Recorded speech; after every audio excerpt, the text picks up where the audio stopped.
especially because he kind of Rush likes to kind of do things by himself and let the team follow him, and didn't really work out with the Lee Sin. He's kind of got caught out a few times, so I think in this case the Shyvana will work out a little bit better because a little bit more tanky once you engage, and it's kind of an obvious play, right? It's a very simple. You go in with Shyvana, put a wild growth on there, everything's good. You win a team fight, and you go home happy. Yeah. So it's a matter of executions at this point in time, since we have already set the standards up and running for both of these teams right now, and even the potential engagements, initiations, and setups that these two teams may ideally play later on in D2. I'm excited to see how it's gonna turn out. All right, well, let's check for any invades. We have both sides actually switching up the matchup, going for the dual lane over in the Baron side rather than the traditional Dragon side. Although, looks like I'm just looking at the minimap right now. Brahm's just kind of following around the Olaf just to make sure there's no shenanigans. Actually takes Shyvana quite a while to get through her jungle. At least the first parts of it, right? So that can be a little bit dicey in that situation.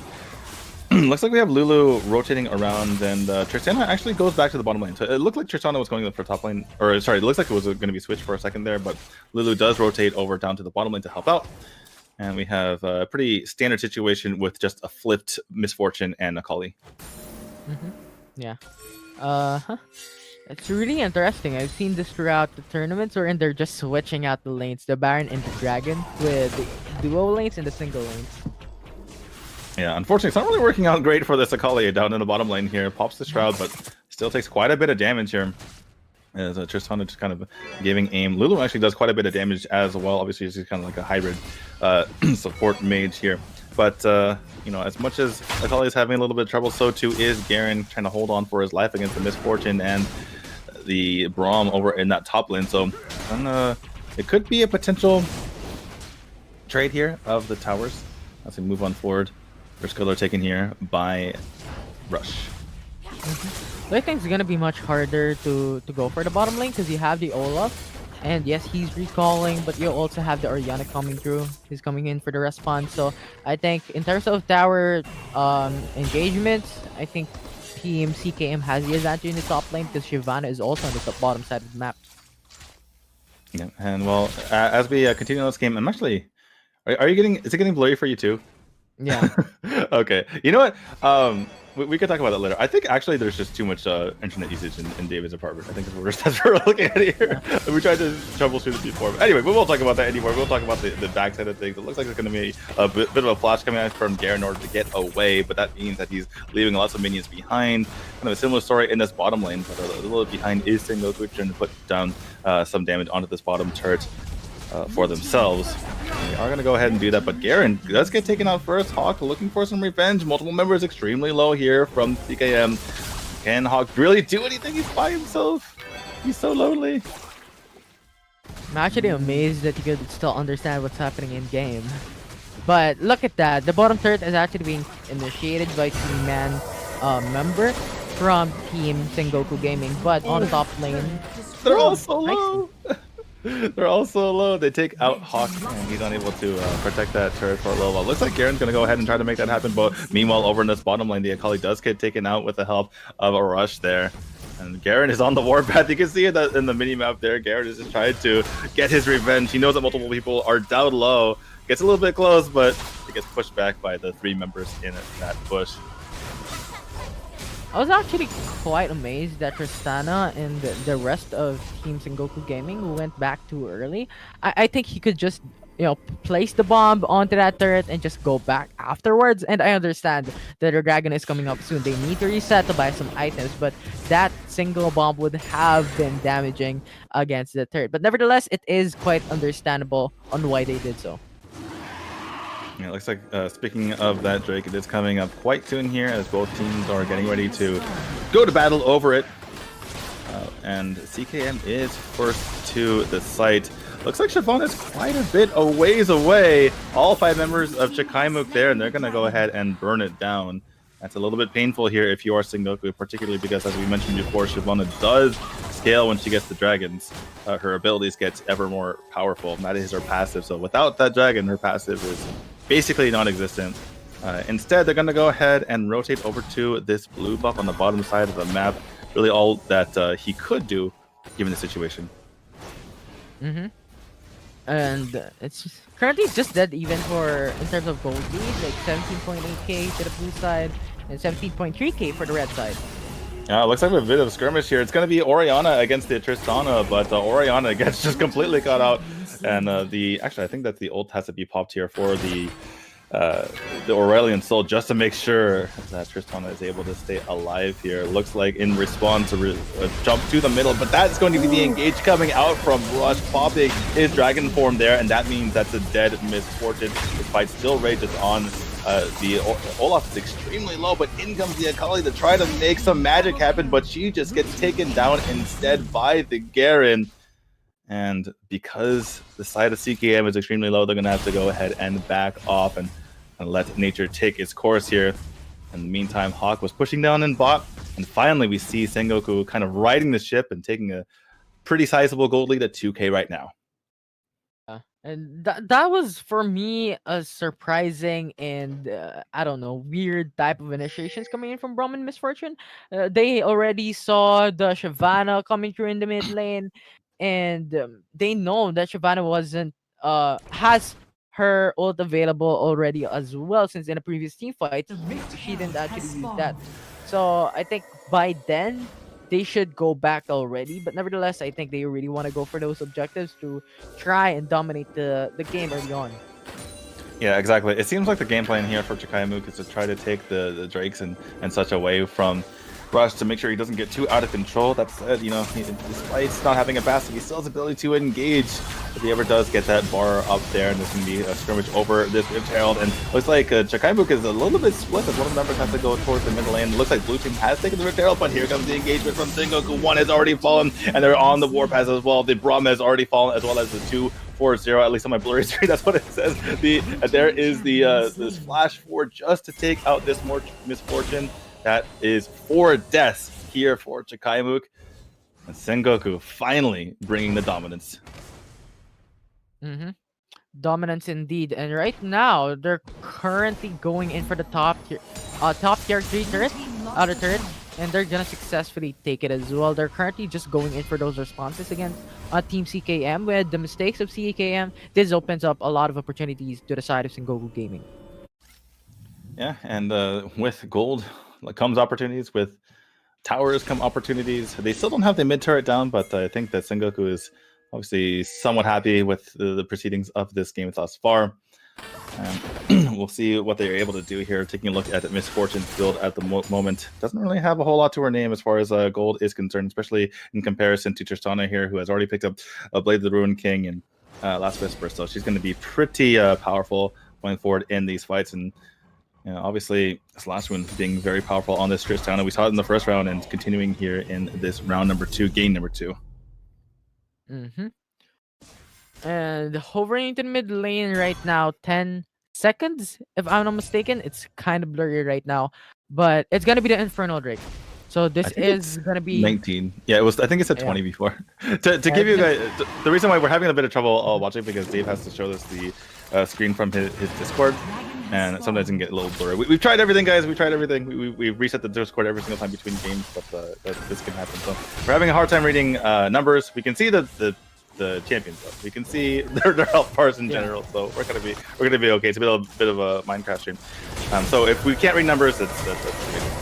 In any case, a bit of a skirmish going on right here. Nothing too much made of it. The Rift Herald is released, so that's going to be swiftly taken up by Sengoku. I don't believe it's a good turret, although it's hard to see at this moment. And Vision here available for Sengoku, so they're going to be engaging on this Infernal Dragon at half health. Is there going to be an engagement? Here comes out the bullet time, but it is taken out by the blue side with Olaf there.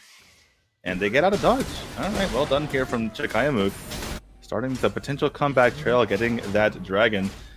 And once more, they're denying that here from Rush. So that is one thing in their, the feather in their cap there. They've taken 2 dragons, and right now Rush doesn't have a passive. Yeah, and before the dragon was taken by Team CKM, I was actually about to say that they didn't really capitalize the Rift Herald into the mid lane, because the Rift Herald initially didn't actually get any turrets out, and the damage wasn't really that big of a deal for the side of Sengoku Gaming. But that Dragon Steel from the Olaf was actually pretty good. So they've taken two dragons in the bag for their team in the 10-minute mark. That's actually amazing. Yeah, Sengoku, despite having a better game right now, they're still having trouble with that objective control. But hold that thought as we have another fight brewing here in the side lane. The Hawk is actually getting extremely low on the Aurelion Soul. Can he continue to stay alive? No, he gets finished off by the Olaf. And it looks like we're just going to have multiple members splitting off and running away as the Baron has spawned. Actually surprised that Sengoku let the one go. They're just going to be like, all right, you got it. You got him. Good job. We'll see you later. Absolutely. And yeah, I just like how currently we're just going in for safe plays for the side of CKM and for the side of Sengoku Gaming. They're really not going in for those high aggressive or high risk play, because for one, the side of Sengoku Gaming really wants to make a comeback play, and CKM really wants to try and go for that comeback potential against for that win rather against Sengoku Gaming on this one. So it's a matter of do or die. It's a matter of some priorities and a lot on the line for both of these teams. Yeah, for sure. Well, as we continue this game, this mid game, it's going to be imperative for Sengoku to try to force the issue and try to stay alive. Obviously, CHAKAIMOOK doing their best to not have that happen and kind of defend and finish off the upsets of one of our top teams once more. Well, teams really just kind of being tentative here, clearing out the wards around the Baron so that neither team can actually take it. But not a whole lot of progress being made. You can see Garen down in that bottom lane, trying to get some split pushing done. Hawk in the top lane trying to do the same. But the all-important mid turret is just holding strong here for CHAKAIMOOK. Man, this is too close for comfort, D2. They're just staying around. The gold is, I don't know if it's really close because I can see it properly. I think it says 43k versus 43K. versus 38k. Yeah. Yeah, so that's actually kind of big. 5k gold lead going to the side of Sengoku Gaming, but the Dragon Buff is onto the side of CKM. So it's just a matter of getting those advantage, getting those certain peaks for your team, and utilizing it very well. And currently, both of these teams are doing it pretty good. Yeah, and the thing is, like, both sides, it's been a 5k gold lead for quite a while, right? Nothing's really changed, and the longer that 5k gold lead persists, it actually gets better here for CHAKAIMOOK, because that means they're getting closer. But hold that thought here. We actually have an engage here from Rush. He cannot wait any longer, but there's going to be a re-engage coming out from CHAKAIMOOK. No members actually falling quite yet, but everyone is extremely low, and they're going to go ahead and back off. That said, all 5 members of Sengoku are there, so they're going to go ahead and head on over to the Baron. Can they go ahead and take this? Looks like Garen's just going to play zoning. He actually takes out the Misfortune on while he was doing that. The Baron's going to be extremely low, but Olaf is pretty angry, he wants to get in there. And there's another member, I believe that's the Akali, trying to get extremely close and personal. That means that the side of Sengoku has to back off the Baron for now, despite the fact that they have a lead in members on the battlefield. Baron buff is alive. Turret taken down by the side of CKM, and the dragon is also alive.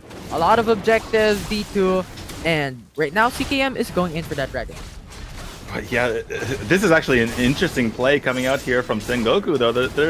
They're calling their bluff. They're saying, well, you're probably going to go with the dragon. We're going to go ahead and take the Baron buff. They're extremely low, though, because only 2 members are out there at that moment. Can they take it out without anything happening? Akali's in the vicinity. They're going to try to make it happen. Multiple members of CKM are on the way to try to make this happen for themselves. Can they get back? Look, the recall doesn't come in time for Rush, so he's going to have to go back himself, use the flash to get over the side. That's a big ult coming out for the Orianna. Can they make this happen? Actually, not everyone from CKM is here, so they can't finish off these kills. Garen's getting extremely low.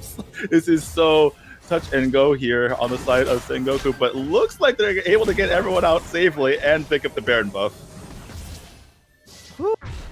That was actually pretty good by Team Sengoku Gaming. I think that was actually the perfect time, because if they didn't go that early onto that Baron buff, they would have probably lost that, right? You have the Orianna onto the backside, and you have the rest of the member of CKM going in for that dragon buff.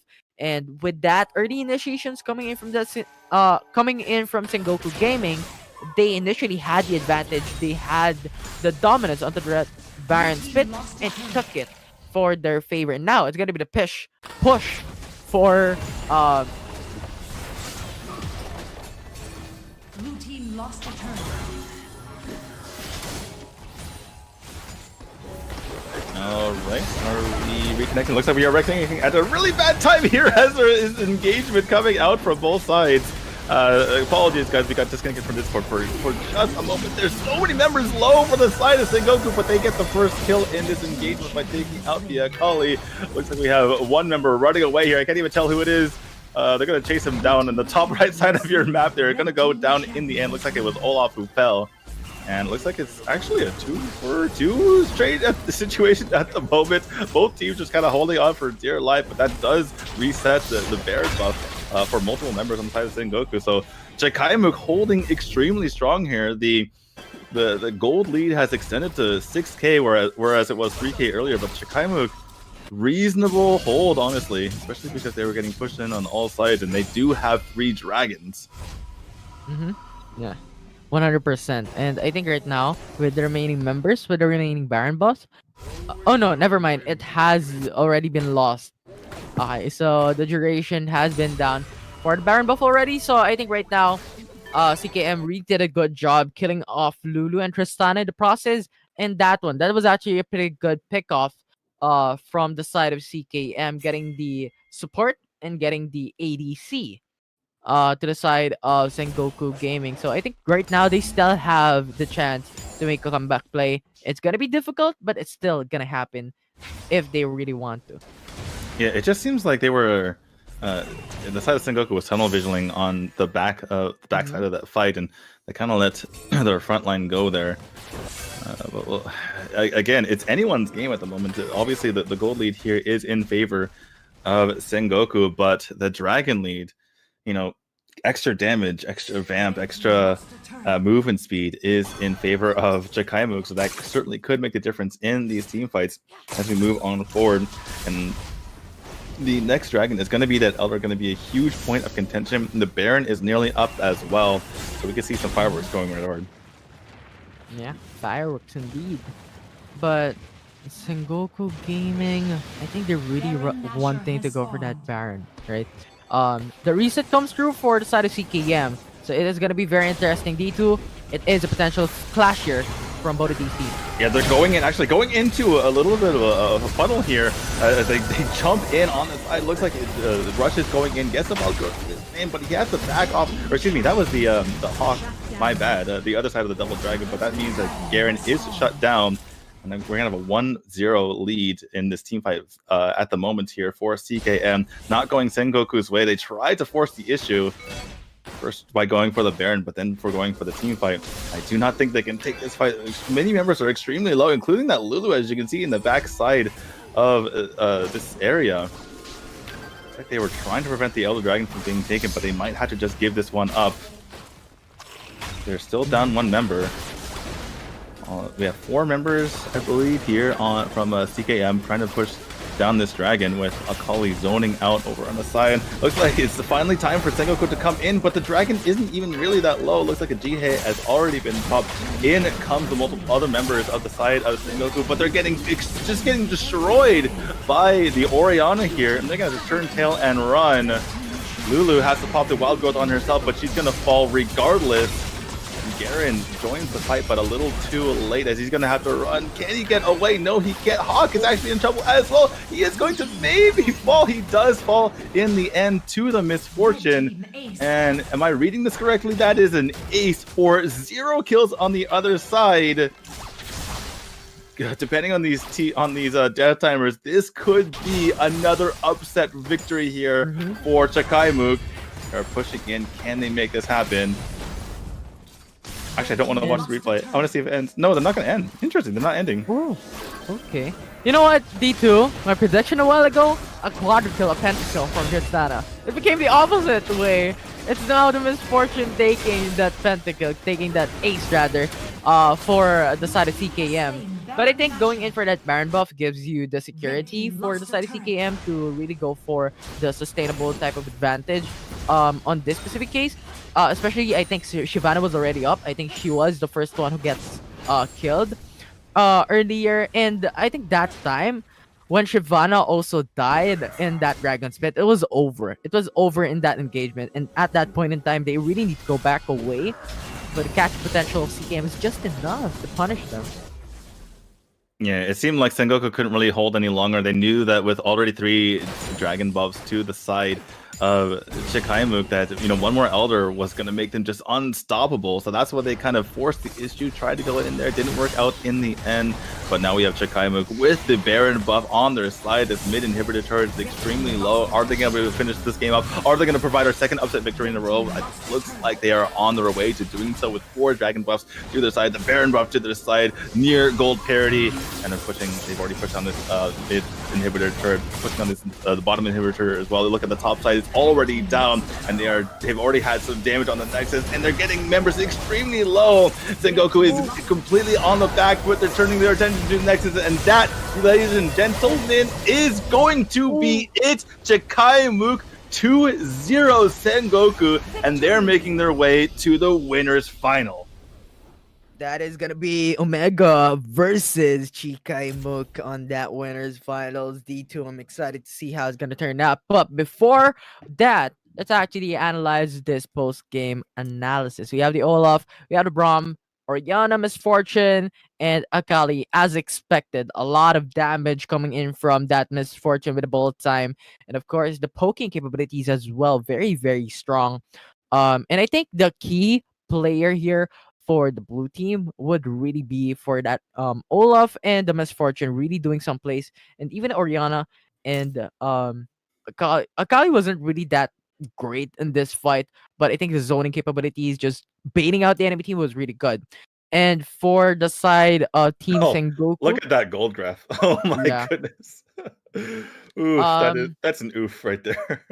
Absolutely. I mean, what can I say more for Team Sengoku? They showed up real hard mid game, but they fell off at certain occasions wherein they were really going for a super aggressive plays. Wasn't really that necessary, but they really want to go for it, which is something that opened up for a punish play coming in for CKM.